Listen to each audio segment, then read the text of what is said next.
ಇವತ್ತು ಕನ್ನಡ ಮತ್ತೆ English hand writing competition ಇದೆ ಅಲ್ವಾ? ಹ್ಯಾಂಡ್ ರೈಟಿಂಗ್ ಅಲ್ಲಿ ಫಸ್ಟ್ ಇಂಗ್ಲಿಷ್ ಬರೀಬೇಕಂದ್ರೆ ಅದಕ್ಕೆ ಅದರದೇ ಆದ ಕೆಲವೊಂದು ರೂಲ್ಸ್ ಇರ್ತವೆ. ಆಮೇಲೆ ಫಸ್ಟ್ ಬಂದಿಲ್ಲ ಅಂದ್ರೆ ನಾನು ಜವಾಬ್ದಾರಿ ಅಲ್ಲ ಅಲ್ವಾ?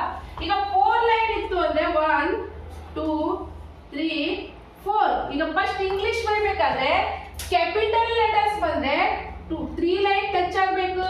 ಎಸ್, ಸ್ಮಾಲ್ ಲೆಟರ್ ಬಂದ್ವಪ್ಪ, ಎ ಆರ್ ಎಸ್ ಏನೇ ಬರಲಿ ಸ್ಮಾಲ್ ಲೆಟರು ಈ 2 ಲೈನ್ ಅನ್ನ ಟಚ್ ಆಗಬೇಕು. ಒಂದು ವೇಳೆ ನೀವು ಈಗ ಸ್ಮಾಲ್ ಲೆಟರ್ ಎ ಹಿಂಗ್ ಬಂದ್ರು ರಾಂಗ್, ಎಸ್ ಅಥವಾ ಹಿಂಗ್ ಹೊರಗಡೆ ಹೋದ್ರು ರಾಂಗ್. ಇದು ಪ್ರೈಸ್ ಲಿಸ್ಟಿಗೆ ಹೋಗಲ್ಲ ಈ ರೀತಿ ಬಂದ್ರೆ. ಎಸ್, ನೆಕ್ಸ್ಟ್ ಕನ್ನಡ 2 ಲೈನ್ ಇರುತ್ತೆ ಅಲ್ವಾ?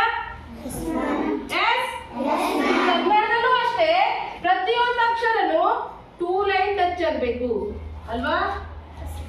ಈ ರೀತಿ ಈ ಲೈನ್ಗಳು ಇಲ್ಲೇ ಬಂದು ಟರ್ನ್ ಆಗ್ಬೇಕು. ಅಕಸ್ಮಾತ್ ನೀವು ಹೀಗ್ ಬರ್ದ್ರಿ ಅಥವಾ ಹೀಗ್ ಬರ್ದ್ರಿ ಅಂದ್ರೆ ಇವು ರಾಂಗ್. ಇದು ಸಹ ಪ್ರೈಸ್ ಲಿಸ್ಟಿಗೆ ಹೋಗಲ್ಲ. ಅಂಡರ್ಸ್ಟ್ಯಾಂಡ್?